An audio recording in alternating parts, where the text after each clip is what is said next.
Did you know that golfers in Augusta, Georgia, are competing for the coveted jacket? Yeah. And DraftKings, America's top-rated sportsbook app, is putting you, yes, you, in the center of the action by giving you 100-to-1 odds. 100-to-1 odds?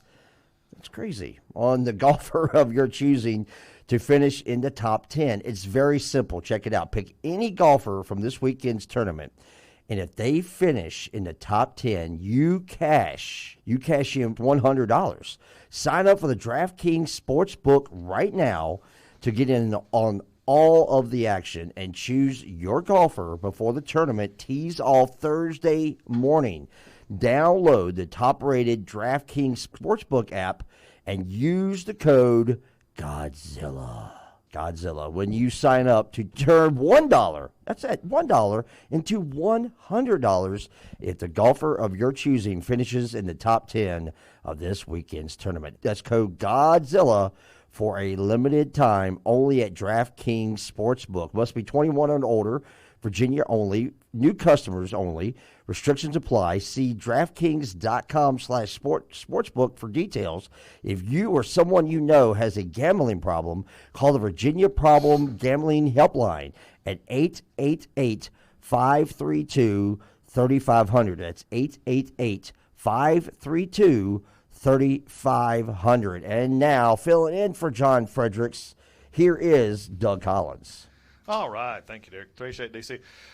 Derek, things going well this morning. We got them up and rolling. What do you think? I'm telling you, things are going right. You're heated. You're excited. I like it. I like your enthusiasm. You're telling the truth, and you're getting the word out there about all this fraud and all this left madness that seems to be coming out, both out of the media and out of the Democrats and everything. And you're putting it out there, and it's important.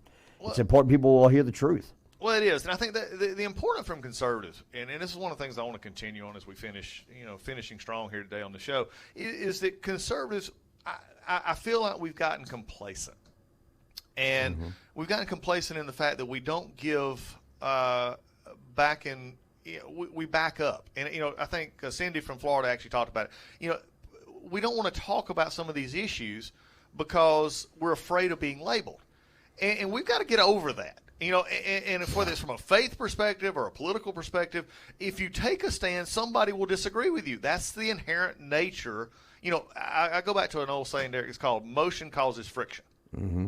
Okay? Mm-hmm. And if you're moving and you're doing something, you're going to cause friction.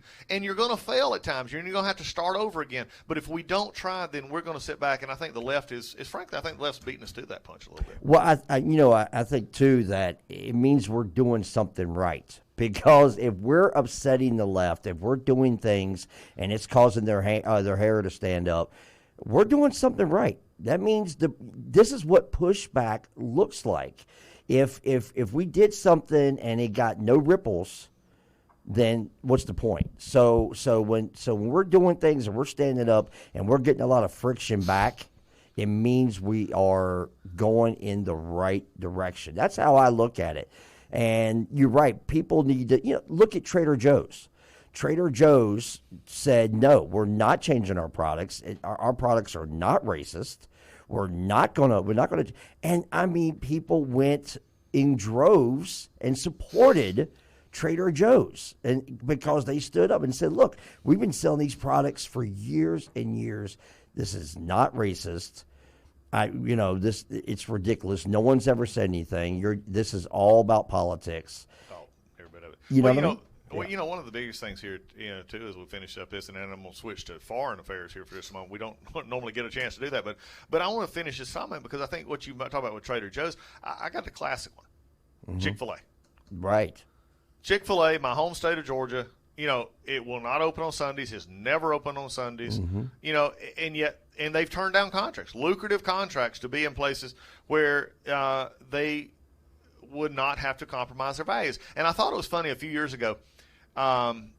Two places, just what I show in a sense is the liberal hypocrisy, or just the liberal, not wanting reality to come into effect. Number one is, New York City was fighting having Chick-fil-A's come to New York City. It is the most popular. Once they got there, literally people around in New York City, in Manhattan, stand in lines for hours. I remember that. To get it. It's just crazy. Still going on today. Yeah. And in Washington, D.C., even in liberal offices, you know what one of the favorite thing is to provide for breakfast meetings or for lunches if you want people to show up?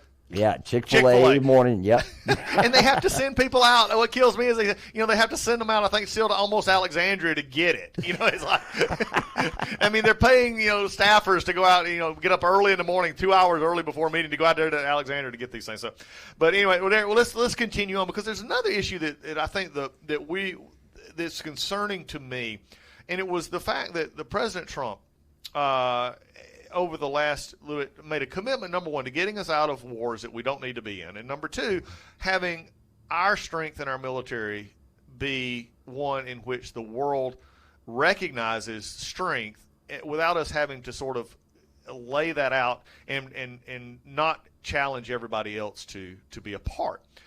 One of the biggest areas of friction with the left that came back was this issue with NATO. Now, I can tell you, as traveling as a congressman, I've been to European countries, the old Eastern Bloc, and our Western European allies, and nothing ever would upset them more than to be told they were not fulfilling their 2% pledge to defense spending. And if you're listening this morning on the radio show, I want you to understand that everybody in NATO is supposed to dedicate a certain amount of their budgets to defense or their own self-protection, not just let America do it or let Britain do it or let others do it. Everybody's supposed to be doing this. And when the president actually had President Trump had the actual audacity to say, hey, if you don't do this, we're going to pull back, people went nuts about this. So, and now we're seeing actual, Germany actually having to, one of the most prosperous industrial countries in the world, actually having to spend some money, to protect themselves. And all they have to do is look to the east. Russia, and there's a story this morning out of one of the networks, CNN and others who have reported this, talking about the Russian military buildup in the Arctic. And they're building this up. And to think that our society or our world is being safer, as the liberals would say, all we got to do is just talk to each other. Look, I've been in the military for 19 years, Derek. I mean, I've been in Iraq. I know what war looks like. And from this perspective of seeing our guys and gals all over the country, these dictatorships, these Ayatollahs, these ISIS, the communists in China and Putin in Russia, they understand one thing: strength. That's right. I mean, why is that so? Okay, I'm going to flip it to you. Tell me, what do liberals, besides strong-arming conservatives are trying to, or the American people into believing whatever they want them to believe, why is it that liberals fail to realize this, or is it just a professional courtesy that socialists don't recognize socialists? Well, first of all, thank you very much for your service, Doug. I mean, that's really great. Thank you for your service. And I think it goes along with what you were saying. Biden has this philosophy of not America first. It's like America's third, fourth, fifth. Trump was different. Trump was like America first. And one of the things people didn't like about Trump was the way he talked. He talked tough. He held the other countries to a certain standard. Hey, guess what? You want protection? You want to be a part of this? Fine. Pay your own part. The liberals and the Democrats, they want America weak because the Democrats for years has played on victims. That's how they stayed in office. Oh, we're going to do this for you. We're going to do that for you. We're going to build a better America. But they don't do anything. They want America weak. And when Trump came in and started, laying down the tariffs, and he started making other countries pay up, and we actually became oil dependent for the first time in forever. All of a sudden America, and he built up the military. We've had the strongest military we've ever had. All of a sudden America was becoming this really strong, both economy wise and military. People were afraid of us, and America was becoming great again. And the Democrats, they can't run on that. Because they play the victim. They want America. They want the middle class and the lower class. They want them struggling. They don't want the blue-collar guy making money and being able to take care of themselves, because what are they going to run on? You know what I mean? So I think that's what goes along with the foreign policy. You know, if we have a strong foreign policy where it puts America first, then that's only going to strengthen America, and the Democrats, they just can't have that. So that's why they back down, and they're just like, well, you know, that's my opinion. That's how I see it, and that's why it's been for years. Yeah, well, I think one of the things that you're seeing also as well in this whole situation is you got the fact of, you know, I think it's interesting to me how the media, the mainstream media, always misquoted the President Trump on this issue of America first, especially when it came to trade or military or other issues. One of the things he always said, and I was with him when he said it, I've talked to him many times, and he would come out with this statement. He would say that I believe America, in America first. I'm going to put our values first. I'm going to put our military first, this kind of thing. But then he would always say, especially in trade, and when he was talking about trade, he would say, I'm putting America first because I believe that other countries ought to have their country first. In other words, what he was saying is what all of us know. Why is it only in politics do the left and the right? Now, I'm going to hit us both here, okay? Mm-hmm. Why is it that when it comes to politics, it's an all or nothing game? Because, think about it. When's the last time I'm going to assume something here. Derek, you've bought a car before, right? Oh, yeah. Okay. And I use this example all the time. And I've watched it from the right. We're bad at this. The left does this better than the right, okay? And I'm going to admit this. Mm-hmm. The left has a much longer game. Okay, if they get $5 now, they'll come back. They'll claim it as a victory. Although they wanted 50, they got 5. They claim it as victory. They come back again later on and get 5 more, 10 more. Okay, Henry Waxman was one of the politicians who, if you watched his career, very, very liberal, very, very liberal politician who would always wanting expanded health care, expanded Medicare, expanded Medicaid. He was in Congress for decades. And when it became time, when they finally had their opportunity to pass Obamacare, he was in the chair to do it. Okay? Mm-hmm. And the interesting thing was, if you look at his career, he always would go back home, and if he got like a cost of living or he did anything to raise it, they always took that as a victory. Left took it as a victory that government was expanded or the health care was expanded, whether it really did or not. That's what they did, and they went back and they continued to tell their voters that, hey, look, we're fighting. We got a little bit. We didn't get enough. We got to keep fighting. He never said, well, we didn't get anything, or the voters said, well, you didn't get anything, we quit. No, they kept at it.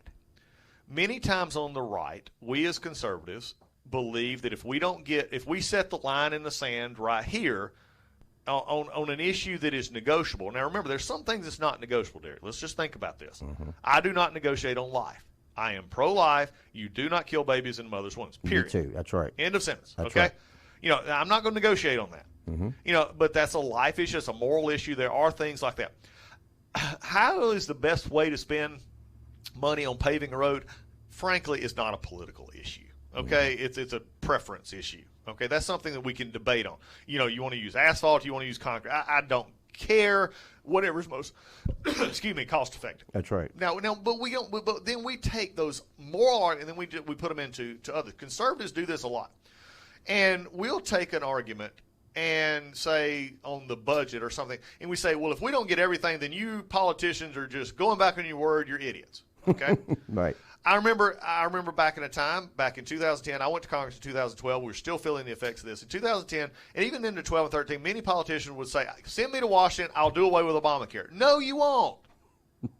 Okay, let's just be frank here. You can help try and move it back. If we could get the House and the Senate and the presidency, we could do that. And frankly, if it wasn't for John McCain, a few years ago, we could have actually fundamentally changed Obamacare to where it actually hopefully could have helped America instead of taking our health care down. Mm-hmm. But when we told our voters, think about this, Derek. When we told our voters, send conservatives to D.C. and we will repeal Obamacare, with a President Obama sitting in the White House and then reelected to the White House, he was not going to approve that. It was what we should have been saying to our voters is this: that we're going to do everything we can to make sure that this bill's terrible effects does not affect everybody like it has in my district. Instead, we went for the one-line bumper sticker. If anybody ever listens to the Doug Collins Show or the John Frederick Show and you hear me talk, you're going to hear me talk about this.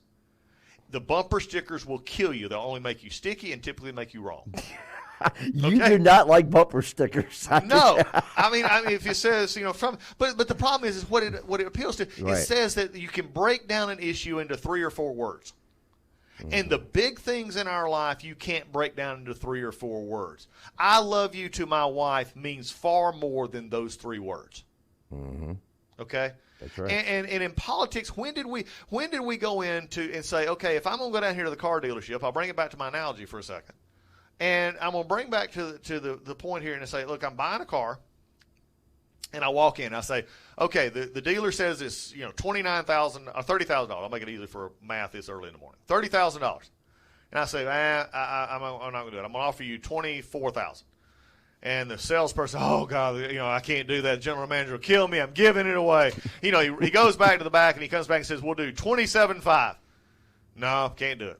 Yeah, I'll do instead. Now look, remember we asked for 24 to start with. Then we say, all right, I'll do 25,500.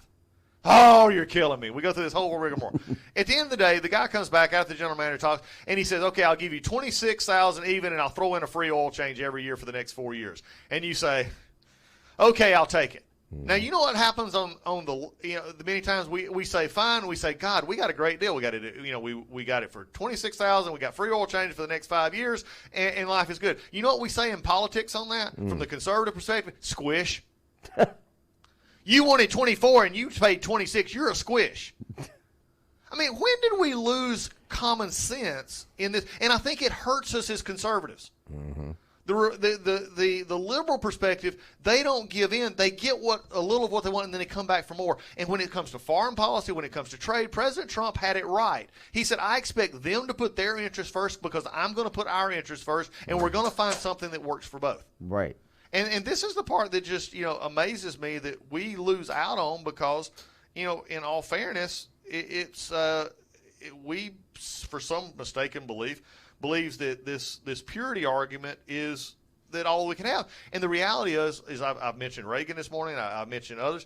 Get what we can and move forward. That's what they did in that little room in Philadelphia. Mm-hmm. I'm tired of us as conservatives who believe the Constitution forgetting how the Constitution was made. That's right. And that's the things that we're coming into. And one thing I've been glad about this we started this morning talking about the Georgia election law, and we've talked about we've went through a lot of the things in our foreign policy. We've talked about Portland, we talked about the police, we've also talked about the inherent underlying what we've hit this time is the belief on the left that it's the government only and the government centered, and they've been putting it into everything. I mean, the infrastructure bill this weekend, I think Roy Blunt out of Missouri said that if you just trail back the infrastructure bill that they're talking about to $615 billion instead of $2 trillion, that's the amount that actually deals with traditional infrastructure, roads, bridges, ports. I'll even stretch it to say broadband and stuff like that. But $2 trillion, because what they're doing is going to raise the corporate income tax to 28%. They're building all this in because they believe that they know better. And this is something we've got to fight back on this real belief, because if we don't, then we see the bad results. And I'm going to flip gears here for just a second, because in the next half hour, I'll come back and I'll explain it a little bit more. But I did an interview with Tom Homans, who was a former ICE director under Obama and into President Trump, who were talking about the border crisis. The border crisis could not be a better issue to highlight the hypocrisy. By the way, where is Vice President Harris? Yeah. She was pointing, 2 weeks, 10, 12 days ago?